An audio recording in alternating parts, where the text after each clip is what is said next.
and gents, welcome back to Bar Chat, your number one podcast for unfiltered opinion and solid banter. I'm Mark Gunner, joined as always by the dream team. People think he looks like Andrew Tate, but he's one of our very own. Matt Gunner's in the house. We've also got the Chainsaw King, as we've now renamed to call him. Rooney's with us. And best of all, to top it off, we got a cracking guest this evening, Leeds United's finest. Some people think it's Joe Royle, but we know him to be Chris Wiles. How are you, chaps? We're in for a good one. First, a big shout out to our sponsors, Madry and the Easy Breeze. You know the drill by now, so if we hit like, follow, and subscribe button, we're on YouTube, TikTok, Facebook, Instagram, and X. Wherever you get your sports fix, we are basically there. We've been loving the comments this week after our, especially the ones actually around the Man City 40-point deduction rumours. 27.7 thousand of you got the ump, which means we're probably doing a good job. But Matt, a couple of things on here which I wanted to just follow up. So David on TikTok has got something in here. He said, "I believe it when I see it. Their lawyers will fight the decision. It will go to the High Court." The other thing is if they get a 40-point deduction, Desi here says 40 points won't be enough to relegate them. I think he's probably got a point with the lawyers. We're obviously waiting for it to happen, Rooney. Anything? Have you heard any more? I mean, I think the most interesting thing after the show, I'd like to think it was us, but it probably wasn't, was that Paddy Power took Man City. Let's have a look. Well, they went to nines, but it was at 10-1 for most of the day. In comparison, that's West Ham at 25-1, Tottenham at 125-1. It makes you think there's some truth in it, Rooney. Well, we said that on the day. The bookies will be well in the know as to what the potential threat is. It's interesting in the media, though, that nobody's really talking about it. Do you send City down now with the lost on Sunday? So they've got a maximum, I think it's 36 points they could get back. And they're only on 4 at the minute. 40 points, I think, still would be enough to survive with the bottom three, but you never know. But if they're going to do it, I think they have to do it now. Well, I was listening to David Ornstein on The Athletic, and he has come out and said that he's actually said 2 weeks after week. So he's now still saying could be a week, could be two. If it's that long, you'd probably think it's not going to come into play this season, is it? But it's mightily unfair, I would say, in terms of what's happened with Forest and to Everton. And do you put that down to lawyers, Matty? What do you put that down to? A delay.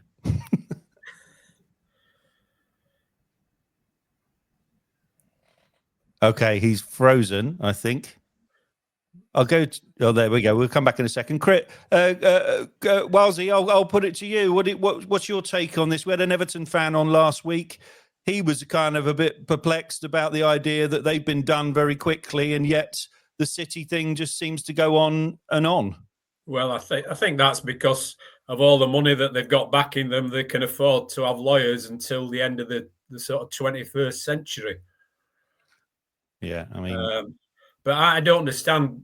You know, a similar thing happened to Rangers in Scotland, didn't it? And they didn't just get points knocked; they got relegated out of the league. Yeah, and I don't see why that's not something that shouldn't happen to City. Yeah, I think the other thing you said. Are you back with us, Matt? He's back on. Yeah, I'm having a bit of an unstable connection issue for some reason. That's all right. Don't worry. Go on, Paul. What were you saying? I was just going to say, I think the thing is with the if you multiplied the charges up to the impact it had on Forest and Everton, even a 40-point deduction is nothing like what would be fair if it was extrapolated out on a case basis. But as you say, they'll put their hands in their incredibly deep pockets and pay for the best legal advice, but it just leaves a bitter taste, I think, in everybody's mouth. I agree. Well, listen, we're gonna fly through this. We'll come back to this one in a little bit. But Wilesy, nice to have you on. I can't think of a better day that you'd want to come on after last night's performance. But we just wanted to give everyone a bit of a flavour. You've been a Leeds fan all your life. I was just going to say to you, what was the first game? We always ask this if we can. First game you ever went to as a Leeds fan? I was 8 years old, Saturday the 23rd of December, 1961. And it was Leeds United versus Liverpool. Really? Billy Bremner had number 7 on his shirt. And he scored the only goal of the game. And I've been a Leeds fan ever since. That was it. So were your parents, was the old man a Leeds fan, or? Yeah, I mean, it was my dad when I was a kid. He used to take me to most of the matches.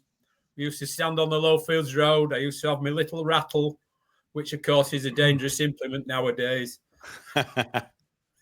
Well, this was the days where you'd all got passed down, did it? What do you mean by that? All the kids? Didn't all the kids used to get passed down to the front? No, I was a big lad. So it wasn't happening. It wasn't happening. Well, listen, I was going to ask you, your best Leeds moment was the other one. And then the other thing I was going to ask you was, I was going to say the worst, but I also wanted to touch on, we as a Leeds fan, about, how you we're 60, I think it's 16 years, or 2003, so it's more than that, 2003, 2004, when obviously you got hit by the equivalent of, would be PSR, would it? And just reflecting on that as well. But give us your best moment first. My best moment, I suppose there's been quite a few. Winning the League Cup in 1968, winning the FA Cup in 1972. I can't remember who we played. You've gone silent, Mark. I can hear you. I think we got quite a poor connection. I'm trying to sort it out. Right. You carry on. 1969, winning the league when they drew at Liverpool. 1990, on my first stag night, winning the second division to get promoted into first division.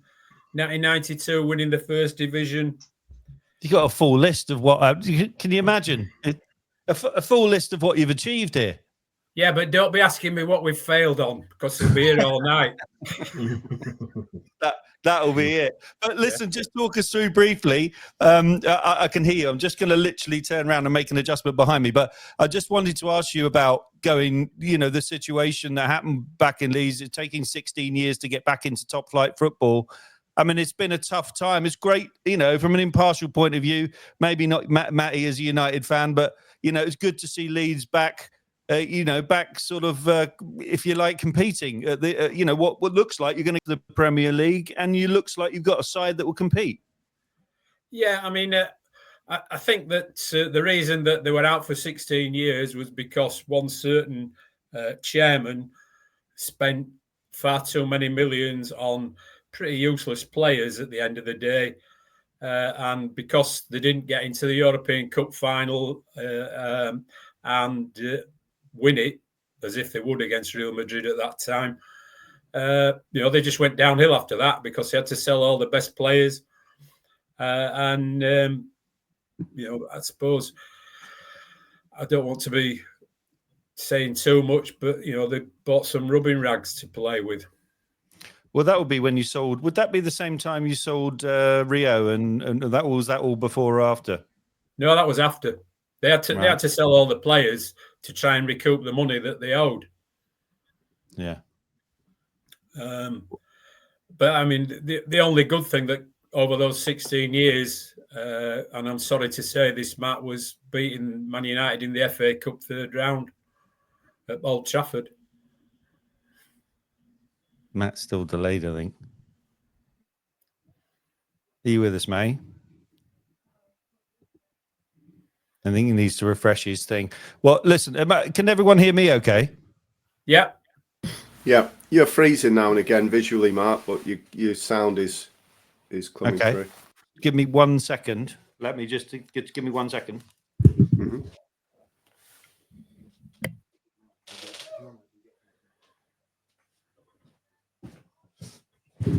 Okay.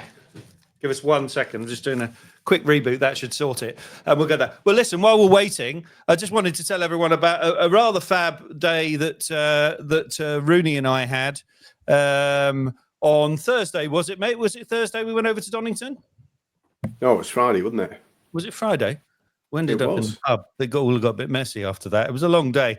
But we went over, as anyone sort of know, we're in Motorsport Porsche Boxster Cup this year.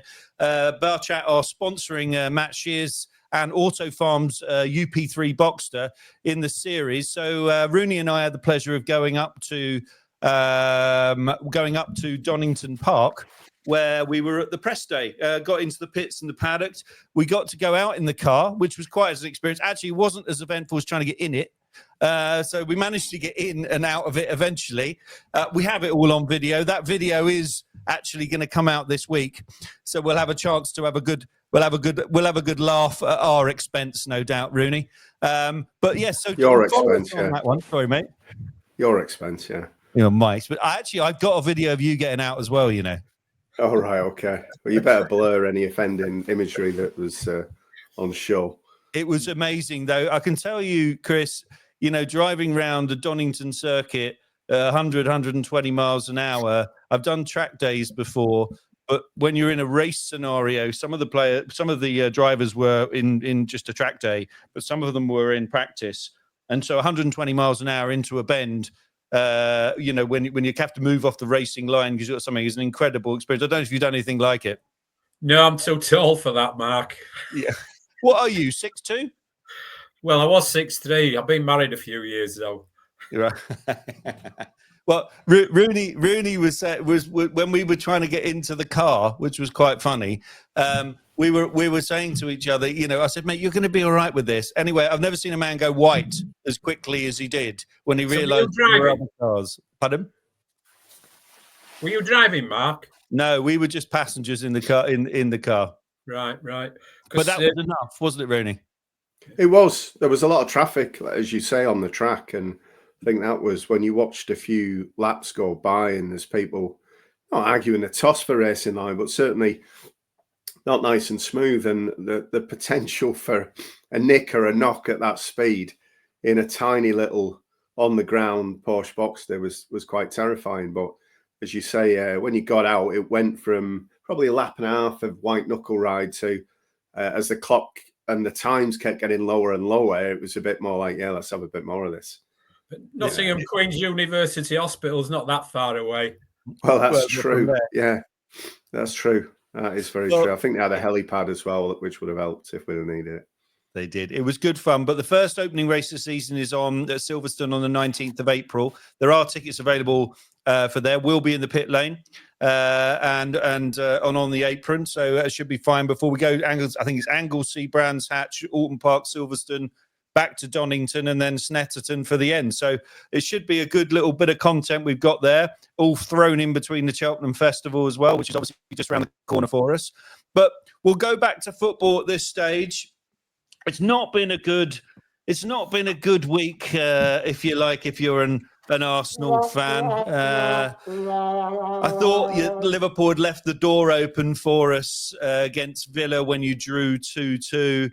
And then you called it, Paul. You said to me, don't worry, mate, you'll drop points at West Ham. And then tell everyone what you then did with Paddy Power. I had two bets on Saturday, only two football bets. One bet was Jared Bowen to score any time, an incredible 5-1. So I had a tenner on that. And the other bet I had was West Ham to win at 11-1. I had a fiver on that. So 120 quid back at the end of the day. And the only bit I was fighting myself with when I put the bets on was do I do them as a combined accumulator? And then I got bet the best part of 500 quid. But you can't be greedy. You know, I just saw West Ham had served it up to you before.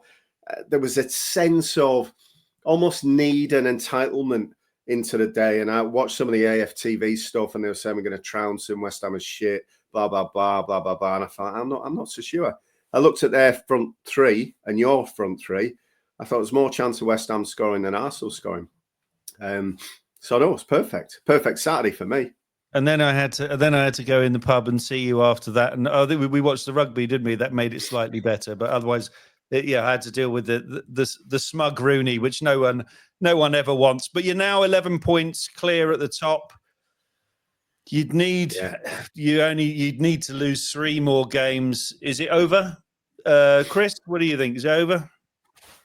You would think so, the way Liverpool are playing at the moment, and I think it'll be even more so tomorrow night. Because I think Liverpool will beat Newcastle, and I think Arsenal against Forest is probably a draw at the best for Arsenal. Is the Newcastle game at Anfield, or is it? It is it? Yeah. We've got. I think of the. Is it 10 games left? 11 games left? 11. Is it? Something like that. I think we've got 7 home games and 4 away in the last 11 games. So. Helps us out as well. I mean, having said that, our away form has been fantastic as well. But is it done? You never say it's done. You never get that confident or want that much egg on your face should it go awry. But I think the way we've described it previously is, unless there's some horrendous, catastrophic injury list to Salah and Van Dijk and Alisson as well, I guess, then it's hard to see how we can come that unstuck with what we've got left. And not only that, we're looking over our shoulder. It's not a full strength Arsenal team chomping on the bit, putting pressure on every week. It's a massively depleted squad. So that makes it feel even more comfortable, really. Well, we'll touch on that in a minute because I think that's a bone of contention in itself. The other point I wanted to say to you, and you've got to put it down to a lot of the success, is Mo Salah's stats that, again, I was looking on the Athletic earlier, 30 goals in all competition, 21 assists. He's got to be now recognised as one of the best Premier League players ever, you would think, and a contender for the Ballon d'Or. Paul, would you agree with that? Has to be stand out for Ballon d'Or this year. And you think about Real Madrid always consider themselves through their very, very petulant non-appearance last time because none of their players had won the Ballon d'Or. They feel it's almost their right. But when you look at how players have played, Mbappe has been on off, Vinicius Junior has been out for a long period of time. Salah has put it in every single week. His stats are unparalleled, I think, over this number of games in the season. He scored in the last 8. And it's his assists. I think it's almost a score and assist every game for the last 8. It's incredible. And again, when you think of his age and what he's doing in the run-in, and it was remarked on the radio today, I thought it was the other day, I think it was the right call out, that despite all of the noise around contracts, he hasn't let it get to him. He's put professionalism to the fore, and his desire to get a new contract has been really illustrated by his steadfast 100% concentration on trying to get Liverpool the title. And I don't know what the latest you're hearing from your side. You'd be more in touch than I would. But keeping Salah, I've heard it's done. It's done for Van Dijk, and I've heard it's done for Salah. And the only reason they're holding back. So, say that again. As in to stay. Yeah, both staying. And I believe the only reason the club haven't announced is they want to get to a position of finality with Trent, but all the indicators are that he will be off. But they are trying to close that to an absolute conclusion rather than they announce and then the media switched immediately to, well, what's going on with Trent? So when it will be announced, I don't know. But the other interesting thing I think that bears it out and backs it up is there's no press stories of Salah or Van Dijk going to Madrid, well, with any kind of vigour in them, Madrid or PSG. Remember at the turn of the year there was when the window opened, and the reason there are no stories is the clubs know it's a done deal for those two. I think that makes sense to me. I think we talked about this a little while ago, and we said if anyone was going, it was Alexander-Arnold. I know we had a debate about whether you felt as a Liverpool fan that was an acceptable move, but I think if you were to lose one of the three, he'd be the one. You've got an obvious replacement. Yeah, I mean, he's a good player, but even as recently as the last month, he's he's for us as well a kind of luxury player. He can play the ball out 30 yards and put us under immediate pressure from right back position as often as he can put a killer ball over the top. I think I said it in the last podcast. The thing that did it for me and convinced me that it would be him that went, and it wouldn't be the worst thing for the club to keep the other two. He has massive ambitions that he's publicly voiced around winning the Ballon d'Or, which is an individual accolade, isn't it? It doesn't smack of team or team achievement or dominance. And I think, good luck to the lad. It's just in his psyche. It's where he wants to be. He's best buddies with Bellingham, who again has got that kind of it's all about me kind of ethos. And the two of them, I think, will get on well at Madrid. I think he'll do a good job for Madrid. I think they will make sure that his exposed positions are covered up and he doesn't have to worry about it. And good luck to him. He's put a good shift in for the club. Do you not think, though, if he goes to Madrid, is it like you're saying, his ambition is to win the Ballon d'Or? Do you not think if he goes to Real Madrid, it's going to be harder for him there to win it because there's always going to be bigger Galactico players that are going to outshine him? Well, on one level, I agree. On another level, he's shown aspiration and intent to play in midfield as well. So whether they've said, listen, we're not maybe just taking you as a right back. They've got a right back exposure at the minute, haven't they? Because of what's his face, who's out for the season at right back. So they might have tempted him with that. Maybe they're saying things out. You can take all the free kicks, get your goal numbers up. I don't know. Replace Modric? Yeah, I agree with you. It's a big ask. It's a huge ask. Do you think he could replace Modric? I've not seen him do that. He's not been asked to do that. And let's face it, he's almost one of a generation player in terms of his skill set, Modric. Yeah.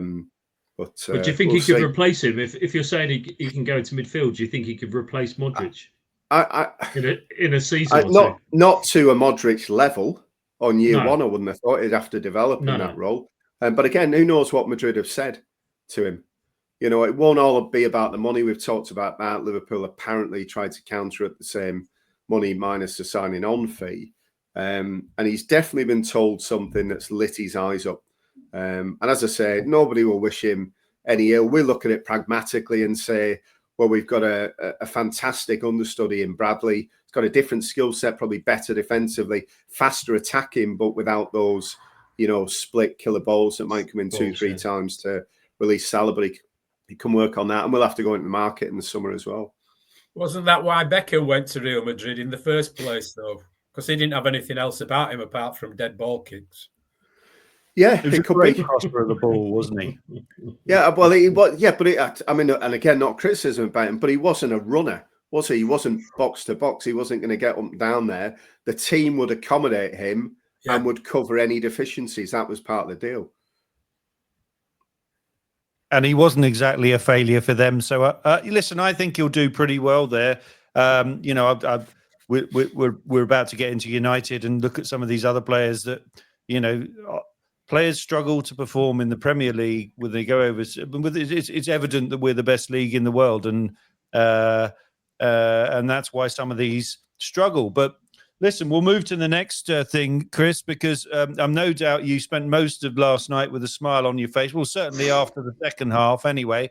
So it looks like we're going to have a new Leeds United addition to the Premier League next year. 3-1 win over Sheffield United last night. Massive performance. Dodgy first 25 minutes, Chris. The old ticker must have been beating there, but looking at the statistics, you've had 43 goals in the second half this season, 20 goals in the last 15 minutes, and it all came to into fruition again, didn't it? Well, how did you feel?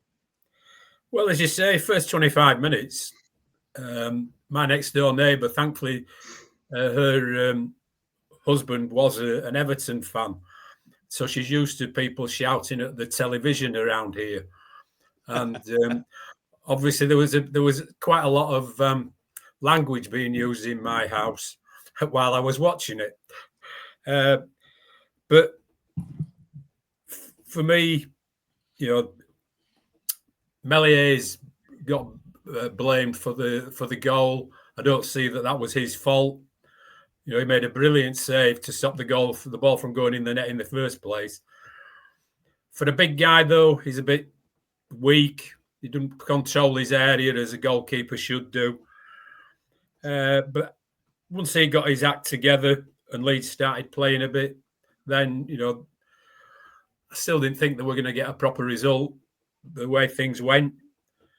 At half-time, I messaged one of our friends and told him that he should take Aronson and Guev off, which he eventually did, and it changed the game. Yeah, he did. Well, I mean, I was quite impressed. What is it, Joe? Is it Pirou? Joel Peru. Yeah, James Solomon. What's the other guy called? Ramazani? Is it Ramazani? Well, Ramazani didn't get to play last night. And he's only a young kid anyway. But for me, did he not come on? No. Okay. Well, but those. I mean, James used to play for United, didn't he, Matt? Daniel James, yeah. I mean, they just look very dynamic going forward. Who's the lad in number 10 in the middle of the park scored that goal at the end? That was Pirou. Was that Pirou? Right. I mean, Yeah. He looked like a super player on the ball. I mean, you were very direct, and I think that's what we've seen, and I no doubt you've seen this season. Yeah, I mean, I've preferred how Leeds ended up last night with the midfield with Tanaka and Rothwell. Right. Because both of them are forward-looking, mainly. When they've got Ampadu and Gruev playing there, they're more interested in playing the ball back to Meslier. Yeah. So, as far as I'm aware, Tanaka's signed permanently. Rothwell's on loan from Bournemouth or Southampton. If we're going to play in the Premier League next year, I think they need to retain both of them in midfield and hopefully get somebody else that's got a bit more, I don't know, I hate to say this, but like Fernandez at Man United, somebody that's got everything about her, the way he plays. Have you ever heard of Lee? I thought you'd have picked anyone but a United fan, a United player. But anyway, listen, 50 goal difference. I think you're safe to say that you'll get up. You've got an interesting style of play, which is going to get us up. I think you look like you've got good enough players that can compete in the Premier League. I mean, it's obviously very difficult for any team coming up, but I do want to touch on, when in a minute when I get into the Arsenal thing about your style of play. Is I think the style of play that is becoming more successful versus this Man City and even Arsenal style of play, which is possession football, which not only, I don't know if you lot agree, is boring to watch. I actually think most teams have got it worked out with a low block. And you can't, you've got to now play through the channels. And I've got something on there with some statistics on that we'll talk about. I've got to do it to you, Matty. Every time I have to turn to you, I have to turn to you with some rather depressing news. And I'm gonna put this for you because I don't know if you've seen it, but I read this and you just don't realise how bad things have got. United announced this morning 200 more redundancies. That's 250 on top of last year. They say that they're making these changes because they've lost 300 million over the last 3 years. The debt situation under the Glaziers is over £1 billion loss. Out of the 600 million they've invested initially, they've paid £834 million in interest on that debt. Manchester United were in zero debt when the Glaziers took over. I don't know if you remember people talking about this when they did take over and said this is a money game. This cannot be disconnected to what's going on the pitch right now.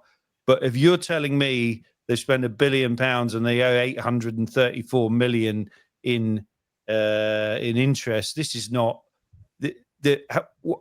how has this happened to Manchester United? And at one and two, there's not a quick way back from this. We move on. We talked about Leeds earlier, but there's not a quick way back. We're all thinking they're going to sign a few players. It's going to be all right. But if this is true, this is a disaster. It is an absolute disaster. I've written down some notes, and the only way I can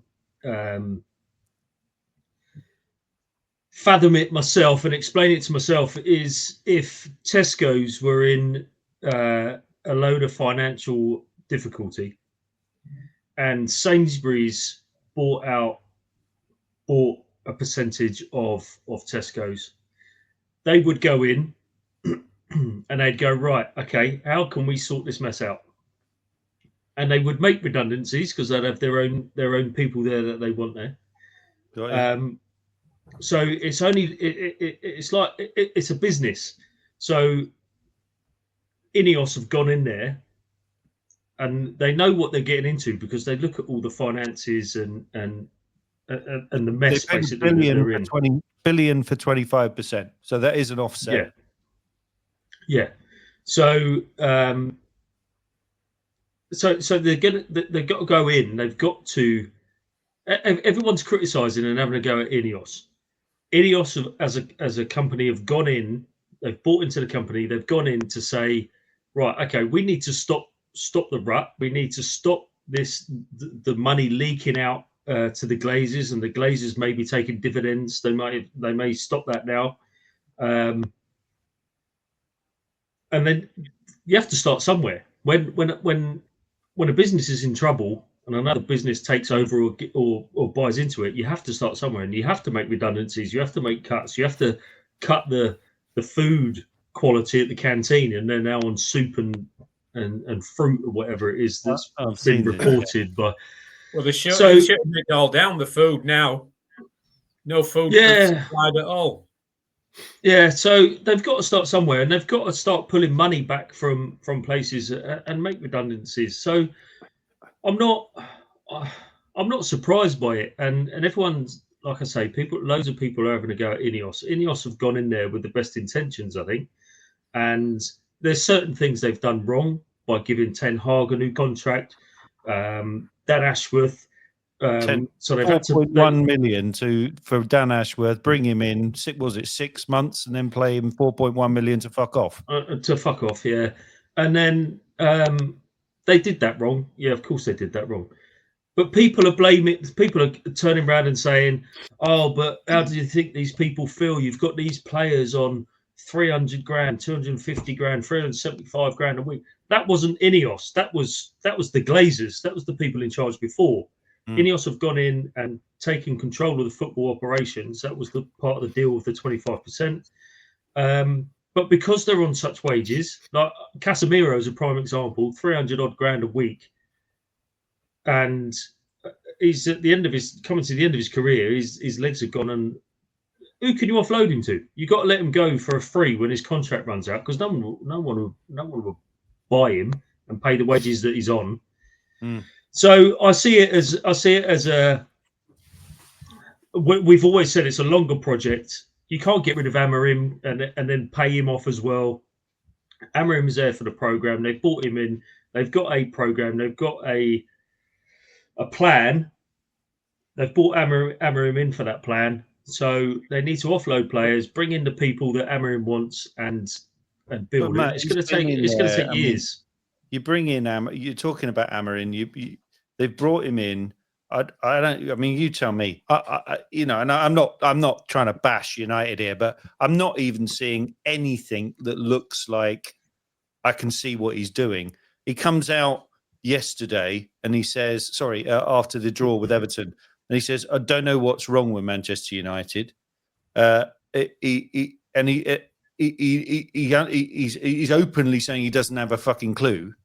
Which is rule 101, right? You don't ever say on the thingy that, A, this is the worst Man United team there's ever been, and then B, I don't know what to do, because then I'd be saying if I was Ineos, I'd be going, what do you mean you don't know what to do?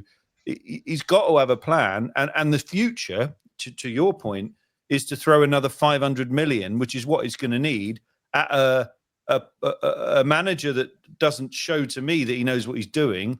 And then this week I see Zinedine Zidane linked to the job, and you might argue, well, what experience has he got? But I'm going to go back to you, Rooney. You're a massive Amorim fan. Surely you're being an Amorim fanboy, as I always take the piss. Even you must be looking at this. Do you think this is coming from the top? Do you think this is coming from? We talked about their financials and the drip down, and is this just a whole bad egg? I don't think Arsenal are far off this problem, by the way. No, I mean, I've said it previously. He said, allegedly, he told United, he gave them a shopping list and said, I'll join you in the summer. And they said, no, you've got to come in now. So they called his bluff. He was the City succession line for Guardiola. Guardiola extended. So that kind of option disappeared. So he took the Man United one under less than ideal circumstances and then arrived up there. And I guess cannot believe the state, could not have even dreamt the state of things until he got his feet under the table. He dealt with Rashford. He's the only manager to deal with it. Now, it's not his fault that Rashford's decided to get his arse into gear at Villa and try and looks a different player.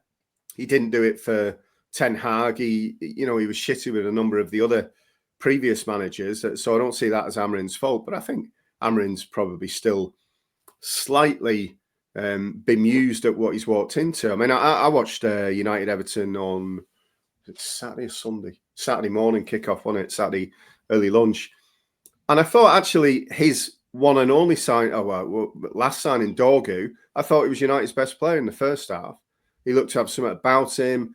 He was driving box to box down that left side, had a good touch. He was the only United player, I think, at half-time that could hold his head up and say I had a good 45 minutes. And I guess if he buys another 5-6 players that are his players that want to play the way he wants them to play, then it will start to make a difference. But it's patience and it's time. And fans don't have that. Yeah, fans generally don't have it. And that will be his biggest problem. How much slack will they cut him? He definitely needs at least 3 transfer windows, and he'd be the right guy to do it. But I get it. Sentiment's very fickle when people are, ringing phone-in shows saying, I'm not sure about this guy, I've had enough, blah, blah, blah, and the board are listening, Ineos are listening. And to be fair, the Glazers have had it easy, haven't they? Ineos have taken everything off the Glazers' shoulders in terms of the shit they got. And it's only now started to be Ineos are getting shit for all the things they're doing. And I guess, like Matt was saying, the only thing I have a slight difference of opinion about is, you're right, Casemiro 300k plus and not really breaking sweat through no fault of the fact he can't do it anymore. And you've got maybe Doris in the canteen on 29 grand a year, who's been there 30 years. The easiest thing to do is just get rid of the back team because it's easy. Guess what? They'll be on 4 weeks' notice. Guess what? They'll get shit all redundancy. And guess what? Their memory of United that they might spend half their life working for will be in the gutter. That there will be a toll to pay for that. And I just think they've gone a little bit petty.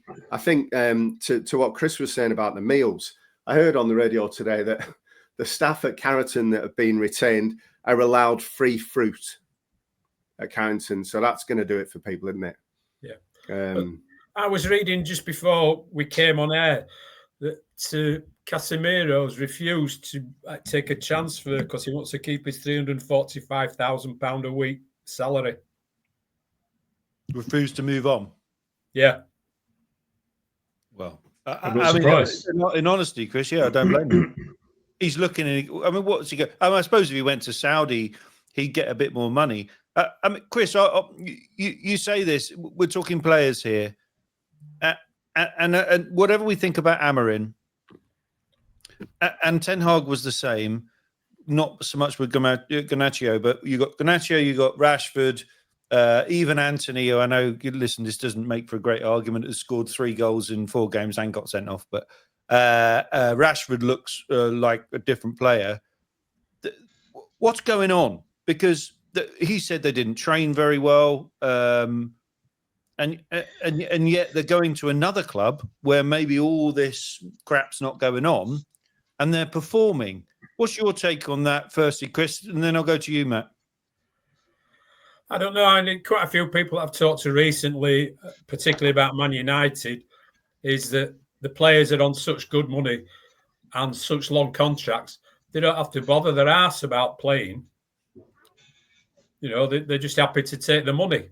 And eventually they'll either get transferred to Saudi Arabia, and instead of being on 350 grand a week, it'll be £1 million a week.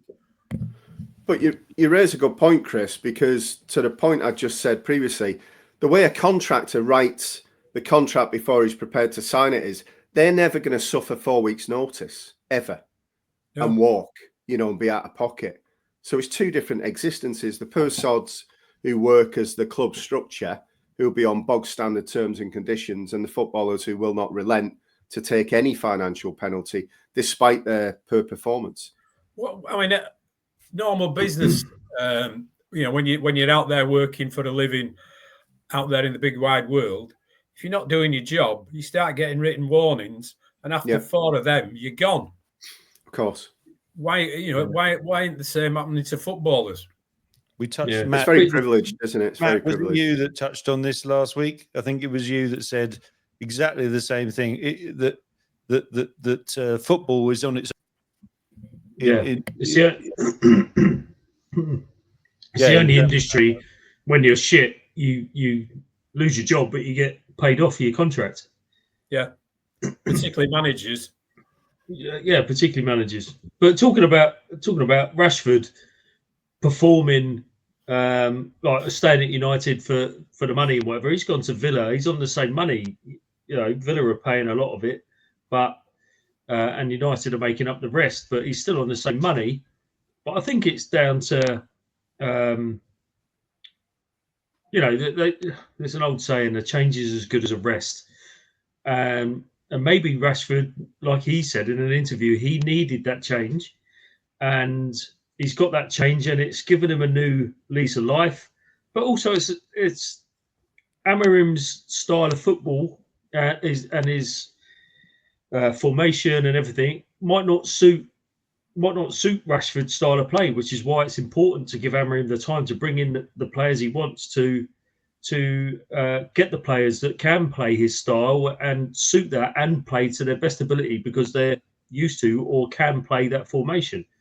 Rashford might not suit that, but he suits Villa's formation and stuff. So not every player suits or can play to the best of it. I agree with you, but there's a lot of players leaving United and pulling a song, when they're there, and that has to be. I mean, even Martinez, we were trying to sign him before. He hasn't been the player that you'd think is. The players going there and not got. What's the kid that's just gone? Who's actually crossed the ball to? He's gone to West Ham, isn't he? Who's the guy right back? Wan-Bissaka. Wan-Bissaka looked like a different player, and I always thought, well, he was bang average. But again, he's another player that's going there and looking half decent.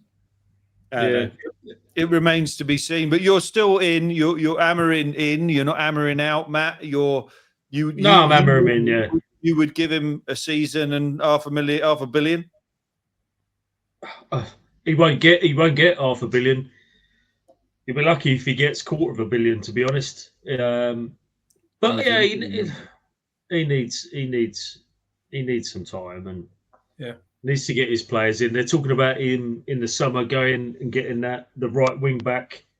I can't remember his name from Sporting. He's going to go back and raid Sporting for their guy. That Bernardo Silva has said that he's his successor in the national team. So we'll see what happens. Chris, have you Leeds lot not got another Cantona he can have? I fucking hope so. Well, we've sent you a few centre forwards in the past. Yeah, you have. Well, listen, I'm going to move straight on to Arsenal. We've got a bit ahead of us. I'm not hanging around on this one for obvious reasons, because I can't have three smug faces looking at me. I think it's over.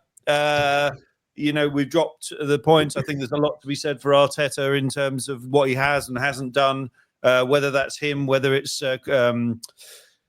Paul, you were talking about off-camera Edu, and well, I mean, share that with everyone. You've got a view on what's gone on and everything. What's your take? I think just joining the dots, and you look at where things were going into the January window. There was the major Saka injury. There was the Jesus injury straight off the back of it, and no attempt was made to bolster the front line, despite being at the time 6 points, 7 points behind Liverpool. Can't remember, but it was within touching distance. And the frustration for me and the worry for me at the time was, whilst we were playing well, Arsenal looked and felt like a team that, if they had guaranteed goal scorers, could really go on a run. And I was amazed you didn't buy, even as a temporary 6 month measure or loan deal, and it's been cited. Not sure is the answer. But, you could have looked at Evan Ferguson from Brighton, who ended up at West Ham. Just something different to give you something. On loan, you mean? Not to buy, on loan, right? Yeah. Well, anything. But you could have done something. You did nothing. And I think, to me, there was all the puzzling, I guess, body language around why Edu had gone. And it was always a bigger job, and it was more money, and it was 3 clubs, and it wasn't, little old Arsenal. But now it's all starting to look like something was going on. Whether he'd been told there wasn't going to be much money, whether he'd done the assessment with Arteta and they'd said, look, we're still 2-3 big players short for this. For us to nail on a title, we're looking at, big spend, has to be done soon to prolong this commitment. And then I think you're also looking at now, as we discussed slightly earlier before we kicked off, the real threat of 2 years close, third year underachievement being picked by the looks of it by Liverpool. And then you've got potentially Madrid sniffing around Saliba. Saka looking at it. I think he's got 2 years left. Saliba's got 2 years left. You're then eating into the summer, and they're thinking it's not just what can the club get for them if they're approached, but what's the player thinking about the likelihood of winning something? Because Liverpool ought to get stronger. City ought to get stronger. Therefore, you might find that those 3 years when you've run it close-ish, less so this year, was it. And it had to be done this year. It had to be kicked over the line. And that was how you almost locked yourself in for a continuity of challenge going forward. So my fear, if I was an Arsenal fan, would be it might just get worse from here. Well, I think, go on, Chris. Well, I was going to say, I don't know how long it is before Saka and Martinelli and the others that are injured are coming back. But, all right, they're probably out of winning the league this year. But they've got a damn good chance of going to the final of the European Cup. Do you think? Yeah. See, I just don't see that. We've got PSV in the next round. Okay. On paper, we should beat them. And then quarterfinal, Real Madrid. There's no way we're beating Real Madrid. But just on that, Matt, surely on paper, if you're fielding Nwaneri, if he's fit, Mourinho as your striker, and Trossard on the left, I don't think that front three will scare PSV. And I think PSV will think they'll score. Well, that's why I said on paper. Yeah. Do you know what my biggest concern is? Is that there was this lovely little interplay between Ben White, Saka, and Ødegaard, and I'm hoping and praying that this is where the problem lies. Is that Timber's come in? You can't drop him. He's a wonderful player. I really like him, but we've missed this kind of like wing backs. Gary Neville, David Beckham. They play well together. They understood each other. We've lost that impetus. Now, don't get me wrong. That meant everything for Arsenal came down the right-hand side. And we needed to share that one out a bit. But I'm concerned. What's happened to Martin Ødegaard? I mean, I don't know how much you've watched, but he's gone from arguably what you'd say is the best midfielder in the country, or up there. Okay, if you don't agree with me, but top 1 or 2, 3. he's had a baby recently. Not him, obviously. Although he's had a child. But he's lost the thing. And I've got something to show you. And I'm not being a sensationalist about this, but I said this to you in the pub the other day, Rooney. I don't think he looks well, and again, I don't want to be that guy. Can I get this up? Oh, it's frozen. Here we go. Right, let me just remove this logo. Martin Ødegaard on the left-hand side, 18 months ago. Martin Ødegaard on the right-hand side, today. Is it just me? He doesn't look well. He doesn't look well, no. I mean, I don't want to speculate and say what we're all thinking, but that he looks like a different person. To be fair, I've not noticed it before, but he doesn't look well, no. What? I mean, what do you? I mean, listen. What was his long-term injury? What was the long-term injury?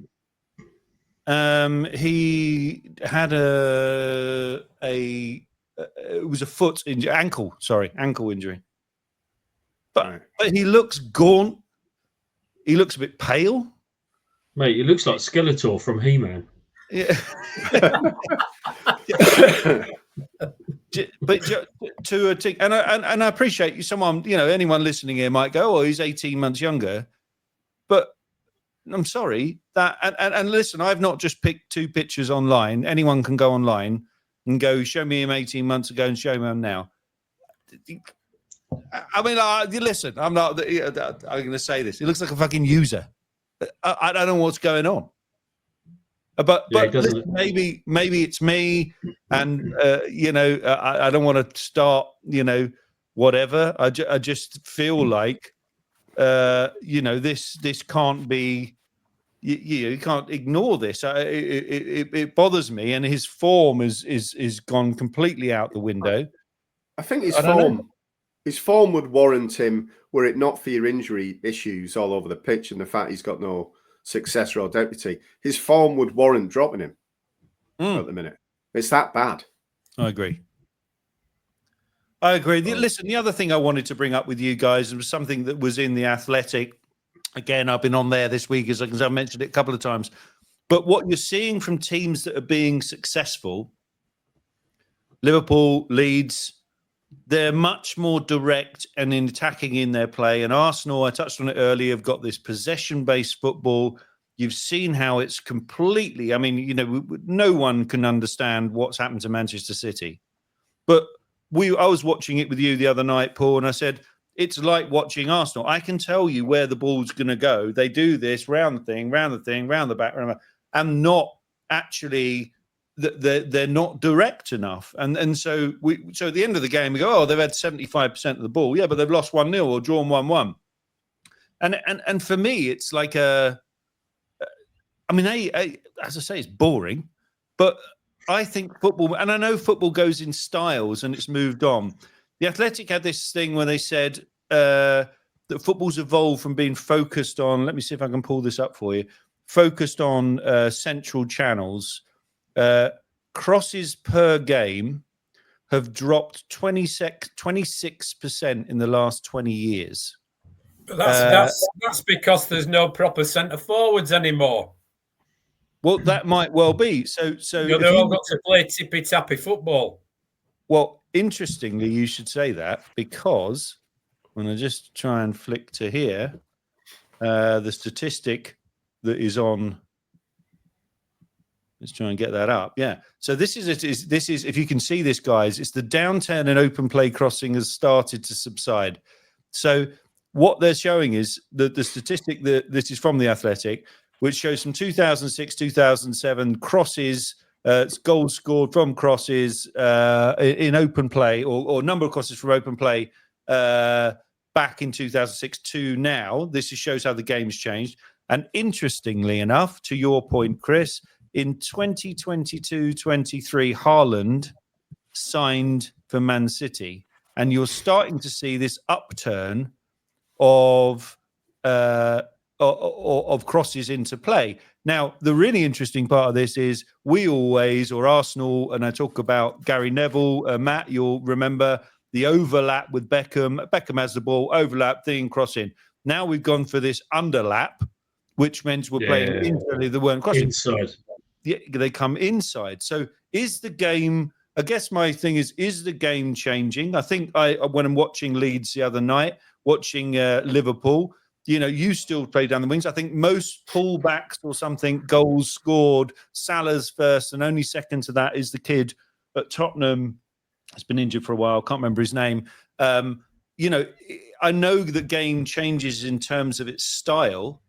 I think maybe Arsenal and Man City have been guilty of not moving with the style of football. I don't know how anyone feels about that one. The stats for Leeds last night showed that they tried to cross the ball 23 times into the box.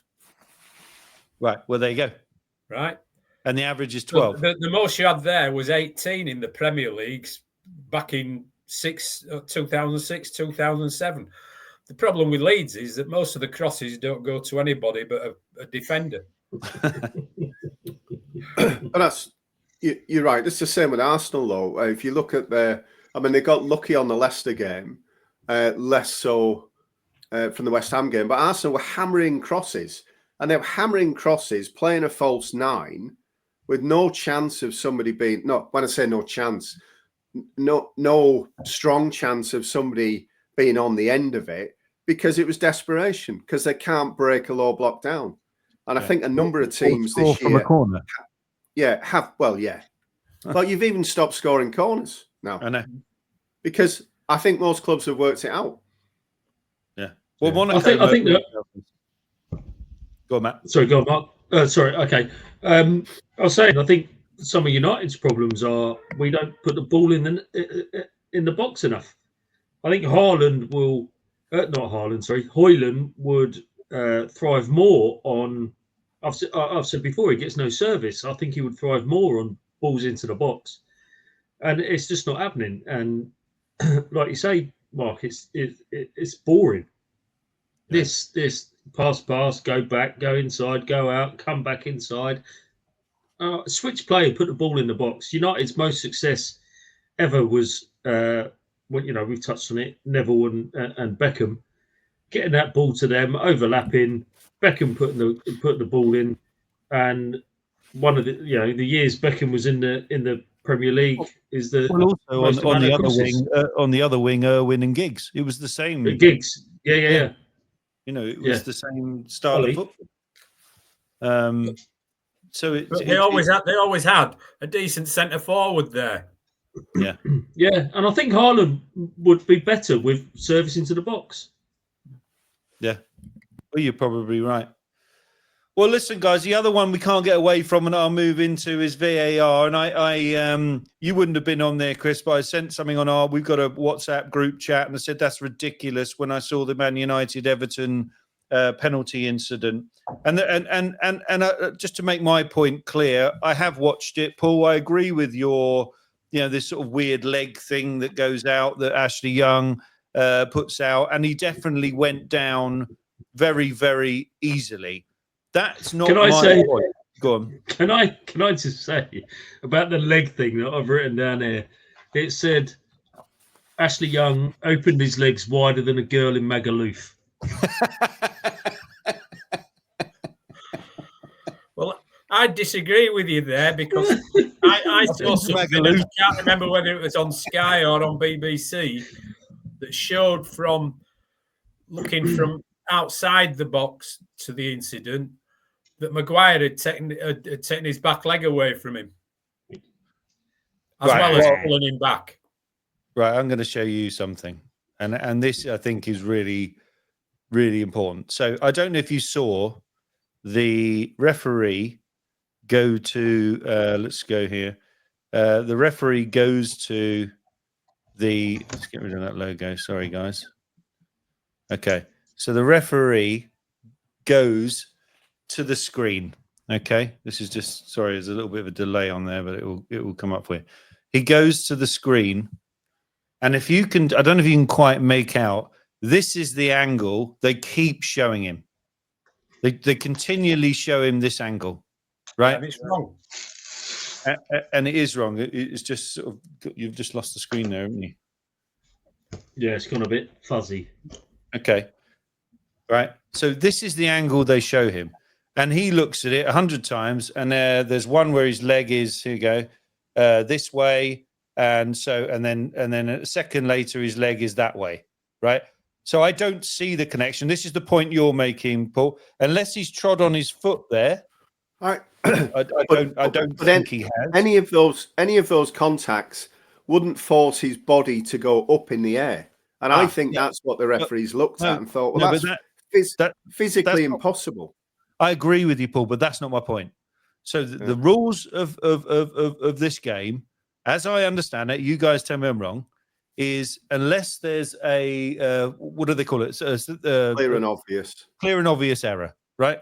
This is what the referee has actually seen, and they didn't show it. This is what he saw. The ball went through. He grabbed his shirt. He's pulled. Look where the ref is. Yeah. Right. He's pulled the shirt. He's seen that. Called a penalty. Now, yes, he went down easily. Yeah, and in fact, if you look at that picture, he's already on the way down. But I think there, Mark. I think there that Maguire's about starting to run forward with him, and I think that his right leg takes the left leg out as well. That's why he went up in the air.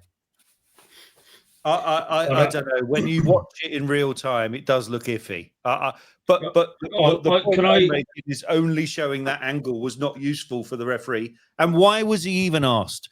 Paul, you made the comment, the tail wagging the dog. If he made a decision, all the VAR have to say to themselves is this an obvious, clear and obvious error? And the answer to that question is he saw the shirt pull and no. If you saw David Moyes in the interview afterwards, he said, did they even acknowledge the shirt pull? And they said no.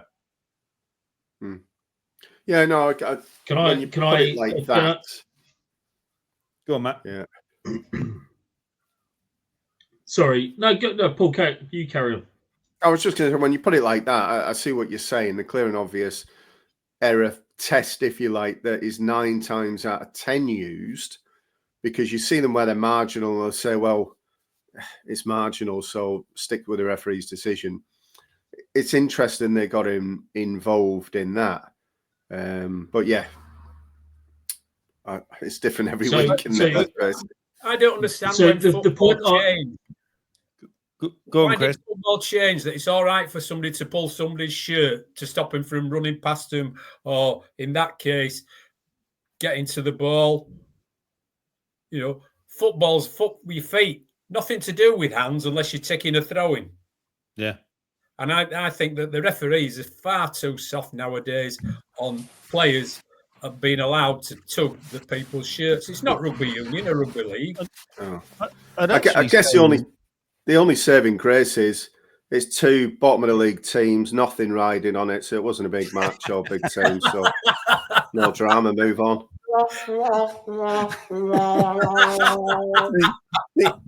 The only thing I can say, actually, even looking at this shot, guys, look where Maguire's hand is.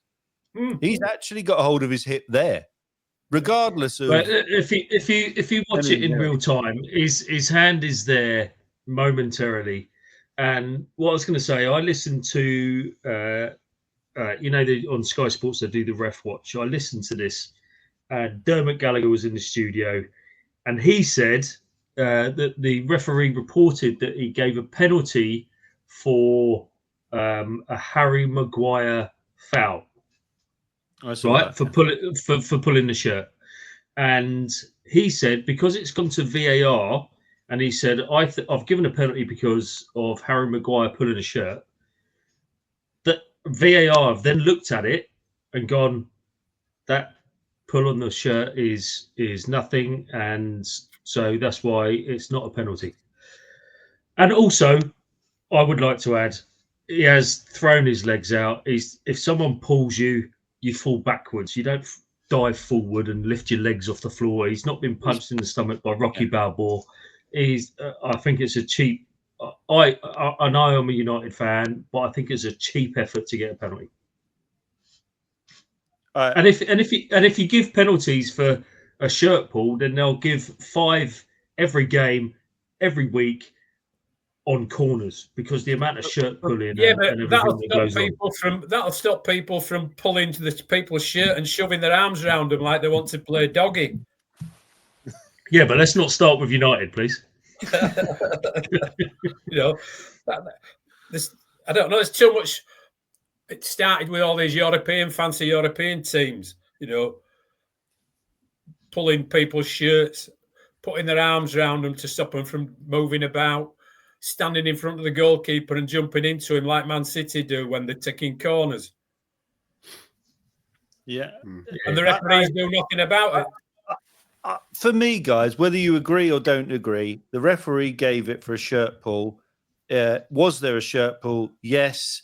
Is that a clear and obvious error? No, because he thought, because he's in charge. He's the main man. He's not the tail. He is the dog. Why are we even saying to him, what's the problem? And that is where everyone is going, I don't like VAR, is because, and we said this last week, guys, what I'd love him to say is, I think that's a penalty. I'm going to the screen. Because now when they do that, they do that, we go, well, he's overturning it. Because I've never seen anyone not. So he goes, I reckon that's a penalty. But guys, I want to go. That's how I think it would be so much better. And otherwise, you got who's in charge scenario. By the way, you've got Michael Oliver next week for what game is it? Next Wednesday week. You got Michael Oliver's in charge. Well, I look forward to looking. We haven't done Ref Watch this week, so I'll look forward to talking about that. Listen, we'll see. It's always good. I feel like we talk about VAR and referees' decisions more than we ever did, and we're now and here we are. We can't get away from it. Last story that I wanted to talk about broke this morning. I'm sure we've all seen it. Is that José Mourinho has been accused of racism. I'll read you the official club statement from Galatasaray, which says, we formally declare our intentions to initiate criminal proceedings against José Mourinho for racist comments. His actual comment in the press event or post-match was, I have to think that, by the way, he's been very critical of Turkish referees. I have to thank the Turkish referee because after a big dive in the first minute, their bench, was jumping around like monkeys on top of the kid.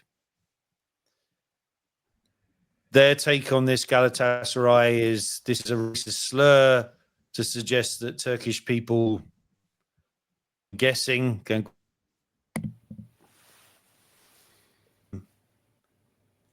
Mourinho's Fenerbahce have come out this morning and said Mourinho's words have been deliberately distorted. His comments refer to the opposing technical staff's reaction, not racism.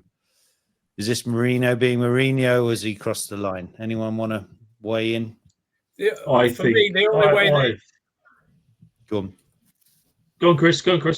For me, the only way he's crossed the line is if he's differentiating between which monkeys have done it. Is it a gorilla? Is it one of these that's at the top of Gibraltar? Because most people, certainly in this country, when somebody starts saying that they're acting like monkeys on the touchline, all it means is that they're jumping up and down and racing around. I agree with you. Yeah. I mean, the Fenerbahce owner came out and said, you can say someone's a snake. You could say they're, I can't remember. He made a couple of analogies, but what I think Galatasaray have tried to do here, in my opinion, is because he's used the word monkey, and we all know what the connotation has been over many years, that he's suggesting that there's some kind of racist slur. I just think this is another example of the world going mad. Rooney? It is absolutely. It is. Oh. No. I'd agree. I mean, I heard it. I didn't think. Mourinho's Mourinho, but he's not that. He wouldn't be that stupid to be overtly racist in a offensive way.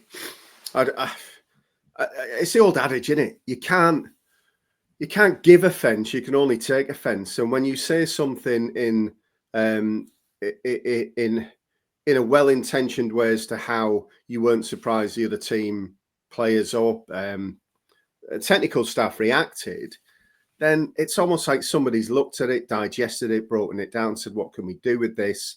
How do we deflect from this? Let's go after him. Let's make the headlines that he's racist or this, that, and the other. It's ridiculous. It's absolutely ridiculous. It reminds me, I can't remember who it was. I can't remember which club it was.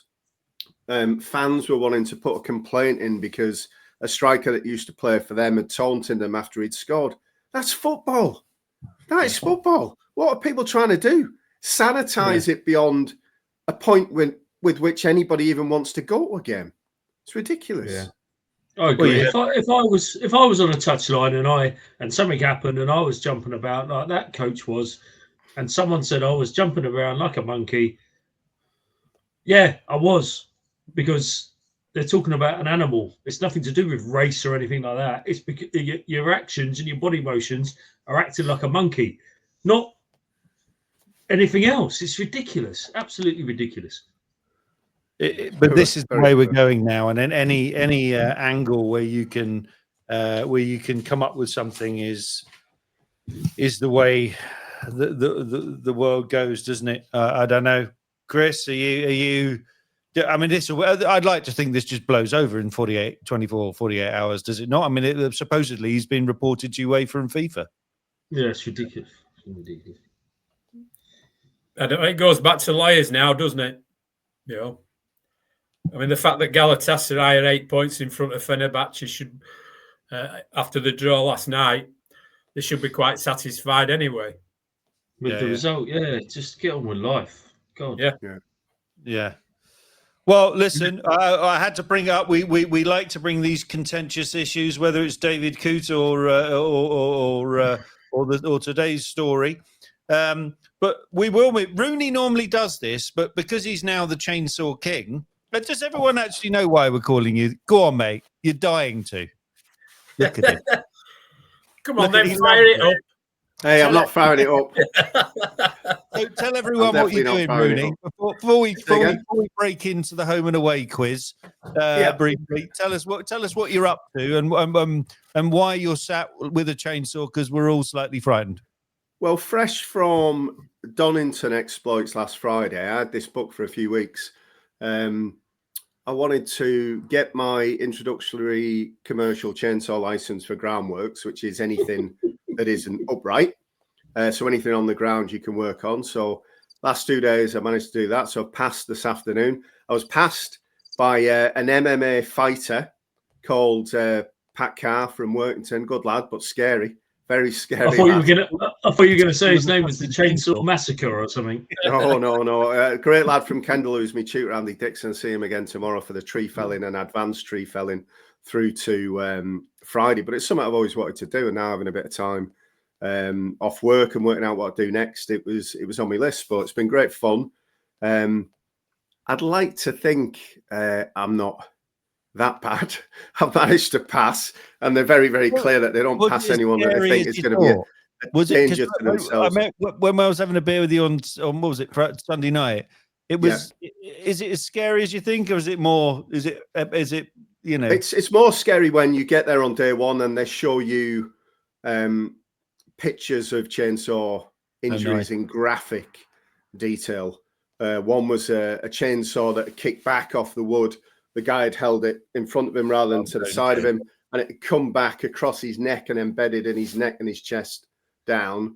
And there was another one where it showed you a whip from, because you have to do, to pass, you have to do right to left cuts horizontal, left to right cuts horizontal, gouge or bore the wood in at a depth, do the same vertically, and then do what they call compression and what's the other term? Cuts, to show that you can assess where the weight of the wood is, where it's going to drop, make sure you don't trap the blade or create any danger. What they call oversharing. Is it? Right, okay. Yeah. But we should, what we should do, I think, Mark, in a future one, if you want to put a discount code in to the chat and anybody's got any groundworks they want doing, I'm more than happy to offer. Anyone's got a couple of branches they need cutting down. Yeah. Rooney's your man. And if Husqvarna want to get involved and sponsor us as well as Madri, they can. And I'll happily wear the old combats. The women love the old workman's combats. What I thought was quite funny is that when we were at Donington, he said, I've ordered these, these like trousers and this stuff. I'm like, how did your trousers come, mate? Yeah, they're a little bit tight, he said. I went L. I think I'm somewhere in the middle between L and XL, but I'm certainly not XL. So it was a tight call in many senses. Yeah. Well, they're supposed to be baggy anyway. Right, anyway, listen, we're going to go into the home and away. Chris, you won't have done this before. This is how this works. So this quiz is called Home and Away. So you get 5 questions on your team. These boys get 5 questions on there. I've got a bit of pen and paper because Rooney can't count, which is ironic because he's been in finance all his life. But he got it wrong once, so we've never let him count the things again. This is how it works. So I asked 5 questions to Liverpool fan Rooney. I have 5 questions to yourself, Chris, and then to Matt. If he doesn't know the answer, you have the opportunity to put your hand up and steal. That will get you 2 points. At the end of it, we have a winner. I also need to point out this time, Matt is unbeaten so far. Give him one of them. So, Rooney is first off the blocks, Rooney. Question number 1 for you. Anyone can stick their hand up. Don't shout out if he can't get this. Liverpool famously won the Champions League in 2005 after being 3-0 down at half-time against AC Milan. Who scored Liverpool's 3 goals in the final?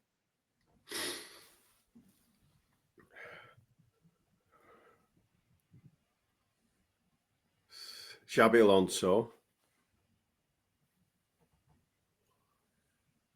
Vladimir Smicha, and Steven Gerrard. A point for Rooney. And I was there, but I had an awful lot of beer, so I had to really test the grey cells on that. Before Jurgen Klopp, who was the last manager to win the league title for Liverpool?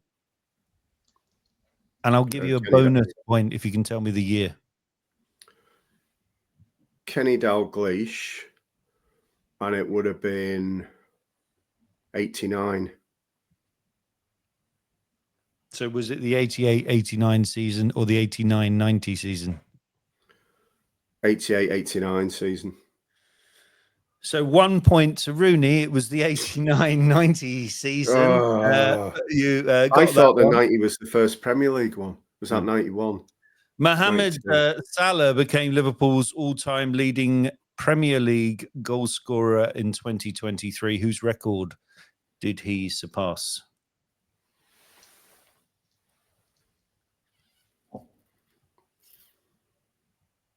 Ian Rush. Anyone like to take that? Premier League goal scorer. Oh, Premier League. Anyone want to guess? Chris, Matt, want to steal? I've got it on the tip of my tongue. Matt, I might as well go. Go on. I might as well Matt. go with Michael Owen. No, Chris, you might as well shout something. Oh, he's a boring person on the Match of the Day. Played for Newcastle. Alan Shearer. Yeah. No, listen. So can I read this back? So Salah became Liverpool's all-time leading Premier League goal scorer in 2023. Whose record did he surpass? So it's a Liverpool player. So whose Liverpool record did he surpass? So Shearer might well be the all-leading player. You didn't say that, though. You said the leading scorer in the Premier League. You didn't say for Liverpool. And that's why I'm giving you another chance. Yeah. Well said, Chris. He's also interchanged well, Premier League and First Division before, which is what confused me. This is what happens, you see. We'll listen back. We'll listen back and see if I didn't. But no, one last shot, Liverpool. It's got to be Fowler or Gerrard. What one? Look, I'll go it's Gerrard. not your go. Anyway. Yeah. I can't give the point now. The answer is indeed Fowler. So your fourth question. Who was Liverpool's captain before Steven Gerrard took the armband in 2023? When? What, 2023? I did that again, 2003. Yeah.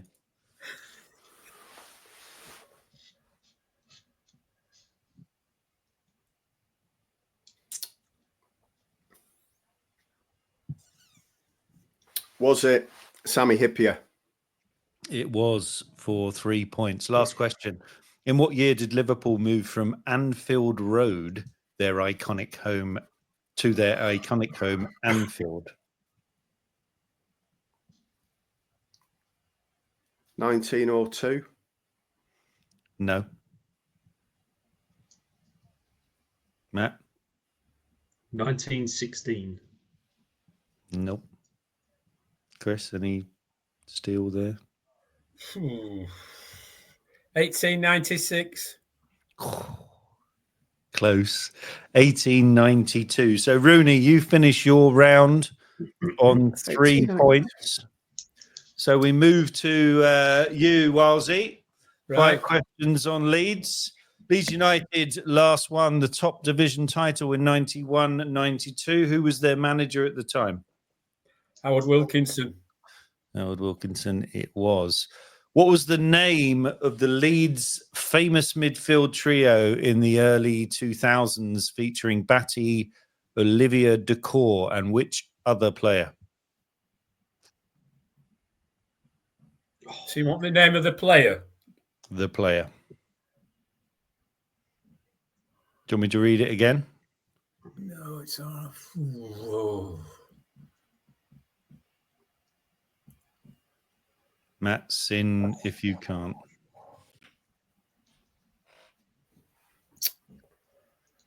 Go on and give it to Matt. Go, Matt. I could be completely wrong, but I think it's McAllister. No. Go, mate. Go, Rooney. Hello. I was on mute, sorry. Robert Lee. No. Do you want to go round again, chaps? Or I'll do it in the same order if we go round again. Chris, right. Another shot.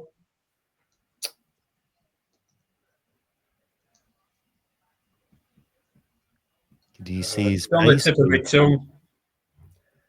It's on the tip of my tongue, but no, I can't think. May? Okay. I could be... We're talking about 91, 92. Am I too early to say, God rest his soul, Gary Speed? Wait.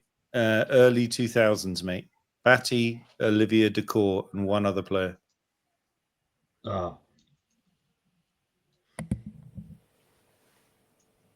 So, yeah, it wasn't Gary Speed then. Yeah, Rooney, do you want to have a pop? No. The answer's Lee Bowyer. Yeah. Oh. He was the other player. Leeds were relegated from the Premier League in 2004 after financial troubles. Who was the club's top scorer that season? I'll give you an extra point if you can tell me how many goals he got.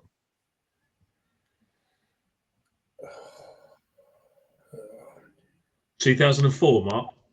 2004, yeah. Versus 2024, because I always seem to add 20 years.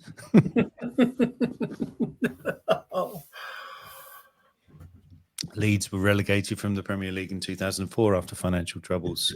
Who was the club's top I was scorer at Blackburn the last game that they won that season? Shit. So Paul's put his arm up. Go on. I can't think that far back. May? Oh, Paul, sorry. Yeah, Paul. Yeah. You're mute, mate. Jimmy Floyd, Hasselbank. No. Oh, 2004. Jesus. You might as well have a guess, Matt.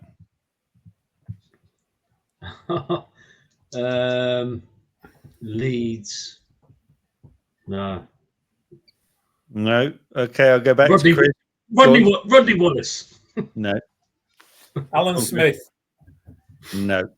Anyone else want to guess? Otherwise, we'll go with it. Tony Yeboah. No. The answer is Mark Viduka. Yeah, the Aussie. Oh, of course, yeah. Obvious when you say it. Yeah. Who was the Leeds United player that scored the winning goal in the famous 1-0 victory over Manchester United in the FA Cup at Old Trafford in 2010?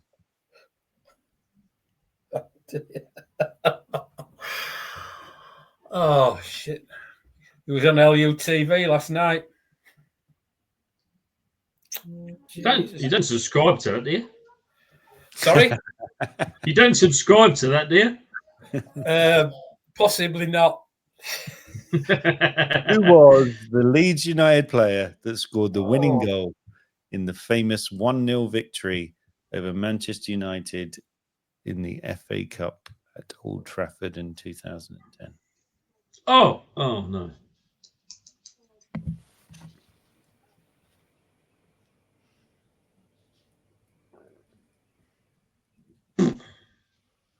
I can't even remember. Oh, Jesus. God, it's less than 24 hours ago. No. Anyone want to have a guess? Well, I've only got the cottage booked until Friday, so. Oh, dear. So I'll go Hasselbank. No. No. Oh. Rooney? No idea? No. Jermaine Beckford. Marcelo Bielsa led Leeds promotion in 2020. What was Leeds' final points tally that season? Oh, I heard this earlier. Led Leeds to promotion in 2020. What was Leeds' final points tally that season?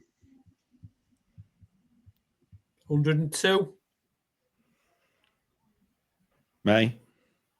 94. Rooney? In which league? Championship, was it? Did you say when they got promoted? Promotion in Championship, 2020. Can come back round, Chris. Keep the brain racking. I would say 92. So we've had 103, 94, and 92. No. 98. No. I'll go once or more round. Go on. 96. No. 97. No. The answer is 95. 93. 93. Fuck. All right. Well, in that round, Chris, you got one out of the. You're kicking yourself there, aren't you? One out of the. Yeah, I knew most. Apart from that last one, I knew the answers. I just couldn't remember them.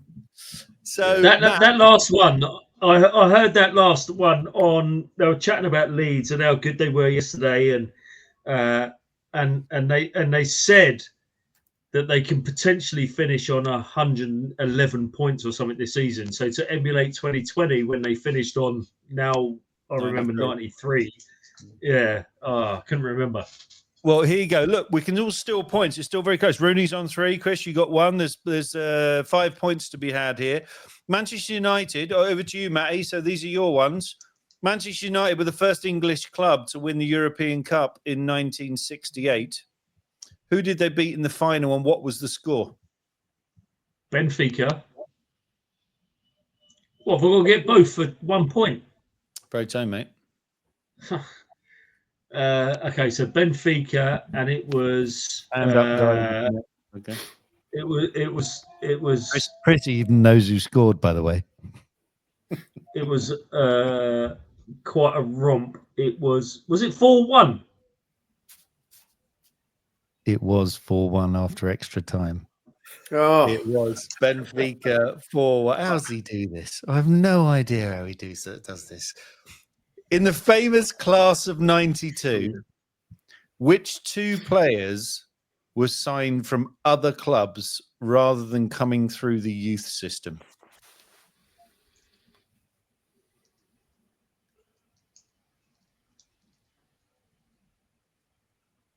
Class of 92. Which two players were signed from other clubs rather than coming through the youth system?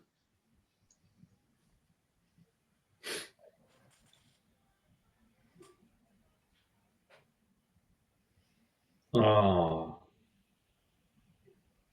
Paul Scholes.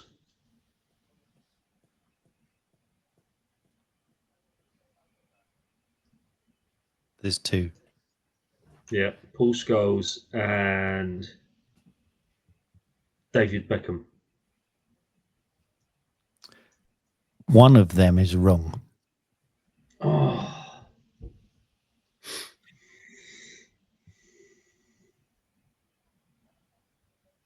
So, am I going again, or is it going round? No, you're definitely not going again.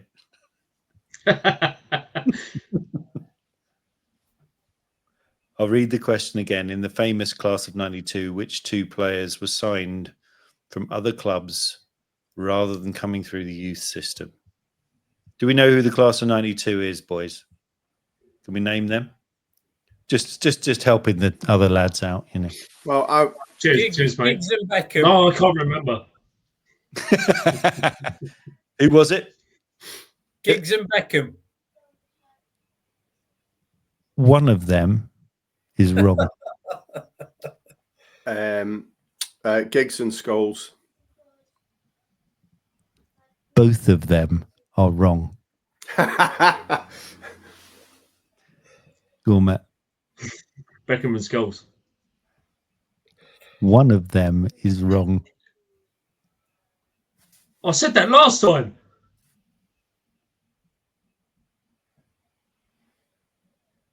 This is the game that keeps giving, this one. I'll go again if you want. Marjorie. No. I'll stick with the order that we had. Chris? Thing is, no one's writing it down, are they? So they don't know who it is. Does anyone know who the dead cert is? Beckham. Yeah. No comment. Beckham and Neville. One of them is wrong.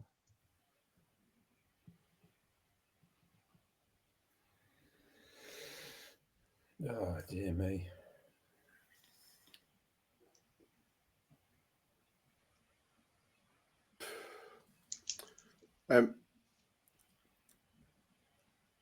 No, I said that last time. Who's the other one? I think it's...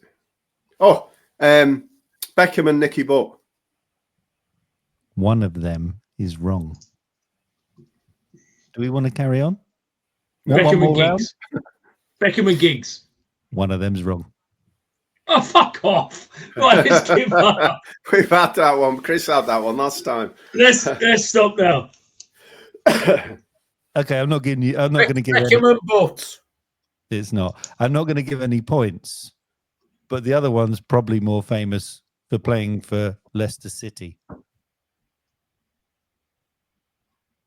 For Leicester? Yep. Dirty, horrible bastard. Oh, Robbie Savage. It's Robbie Savage. No points awarded. So, Matt, you're on 1 point. Rooney's on 3. You need to get these next two, mate. Otherwise, we've got a problem here. I know. What? Oh, you can still come back as well, Chris. By the way, because there's 2 more questions that will put you. That will put you in the mix. Manchester United broke the British transfer record in 2002 when they signed a player from Leeds United for 29.1 million. Who was it?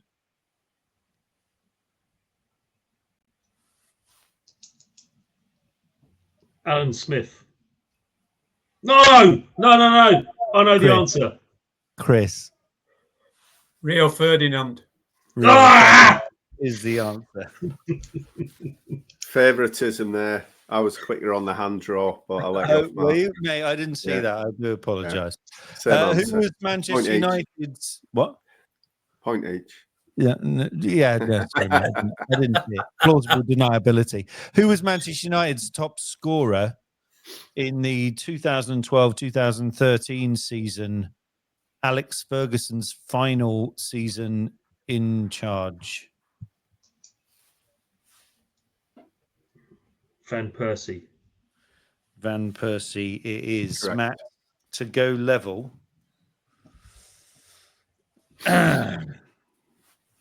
Important, this one. Which goalkeeper has kept the most clean sheets in Manchester United's history?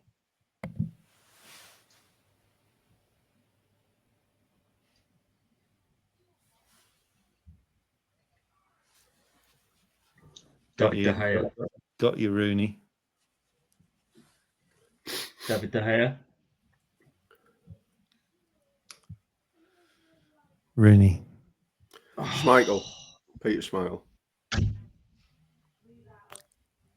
And the new winner, no longer.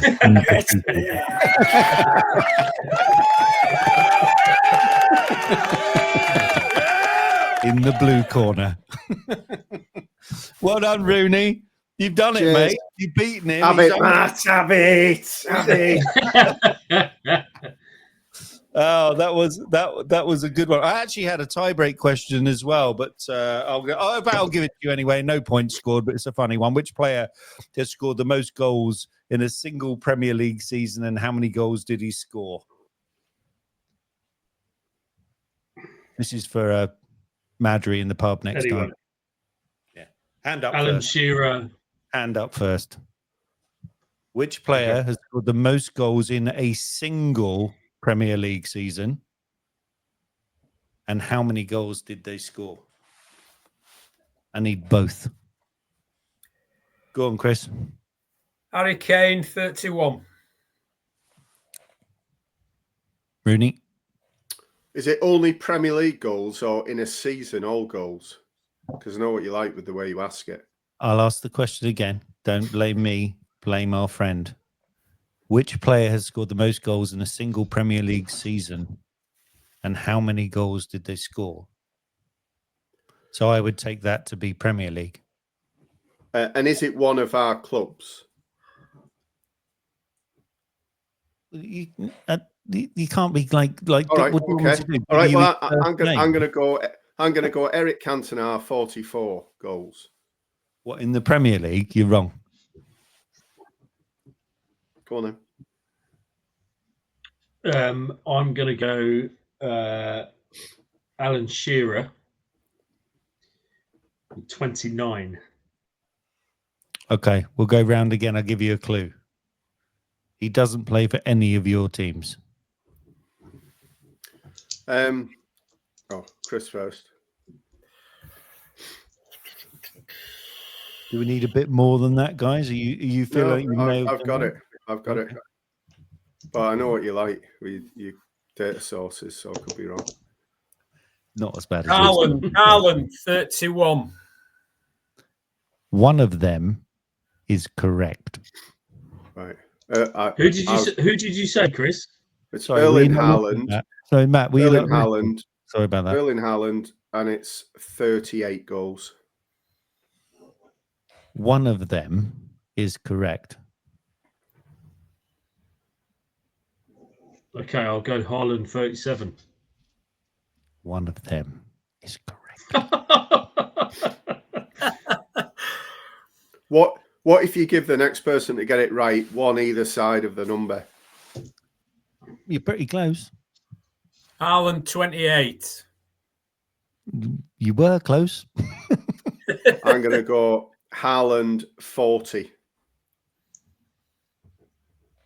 Matt. Haaland, 39.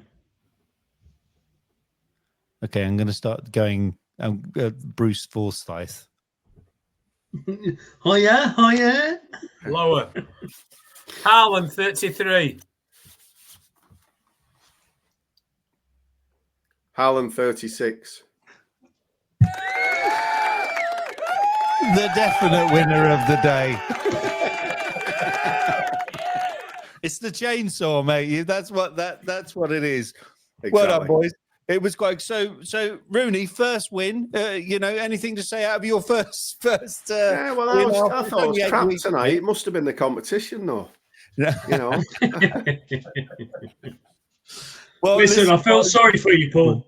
Yeah, got to let him have one, mate. About time. It's got to have one. Yeah. Listen, guys, thanks for joining us. We've gone on a bit longer than normal, but we've had a good time. Chris, thanks for coming in. We won't have you once Leeds have actually won. We'll have to leave it a few weeks before we get you back on again. It'll be unbearable. Nobody go anywhere near a pub. Either the tavern on the New Inn, anywhere in Beetham. It'll be completely unbearable, and I'd probably stay away from Rooney as well. Just spend some time with me and Matt. Life will seem like a much better place. That's all I can say on that front. Like and subscribe, guys. We've asked you loads of times, and it's really important to us. It's great to see the quotes when we read all the comments at the end, even though some of them weren't particularly complimentary. As I said, we've got the up-and-coming motorsport special, which we should have out on Friday, as long as Matt sends us the footage of Rooney completely shitting himself in the front of a. Actually, dropped the camera at one point. What were you saying, mate? Not me, Matt. No. Oh, sorry. So did I say you? Oh, right. Yeah. No, you said Matt. Oh, okay. And then we've got to the Tottenham Festival, which is we're going to start our footage on that the Friday before, and then obviously we're at Cheltenham on the 11th for the Gold Cup. Rooney, we've never been so organised. We actually went to the pub, Matt. Went in there. We were in there about 30 minutes. We booked a hotel, a restaurant. We've got our tickets. It's like there's a sort of surrogate female sorting it all out, because we'd never done this on our own. It was quite impressive, wasn't it, Rooney? Well, with that organised, you've got the date wrong, because the Gold Cup's on the 14th. Yeah. So hopefully, I know. Yeah. you managed to book the accommodation. I can't all do this all on my own. I have to wait for you guys to step in and make it all correct. Yes, it's the 14th. Thanks a lot. Anyway, I think you need to buy your telescope so you can see what's happening, though. The telescope. Well, yeah. But I'm not even convinced we'll be anywhere near the course when the race is going on. We'll be very near the bar. We're better off in a pub or playing golf in Portugal. Well, that'll be nice. That's the next venture. Guys, thank you very much. And we're looking forward to our next show. Will be next Tuesday, boys. Any fallout on that one? Are we okay, Matt? You free? Are we working Tuesday 6:30 same time? Yeah, I think so. Yeah, I'll let you know otherwise. Can I just add something that's been glossed over? No one's seen this, but Tottenham. I'm just going to say Tottenham. They've put an announcement out to all media. Don't call me Tottenham. That they don't want to be called Tottenham. They want to be referred to as Tottenham Hotspur or Spurs. So fuck off, Tottenham. Well. I'd like to say that yes, I've never called him either. Actually, shit has always been my preference. But I just wanted to add that in there. That was Ange that came out and said that, wasn't it? No, apparently they've put something out on X, so I heard. But yeah, they don't want to be. They don't want just Tottenham. It's got to be Tottenham Hotspur or Spurs. So, dickhead. Whatever, dickheads. Nothing's changed. We all knew they were idiots. Nothing's changed at all. Yeah. Guys, thank you very much. And we will see you hopefully next Tuesday. We'll have the Motorsport one out on Friday. Guys, good work. Thank you, everyone. Thanks, Chris, for coming on. And we will see you all very soon. Cheers. Cheers, guys.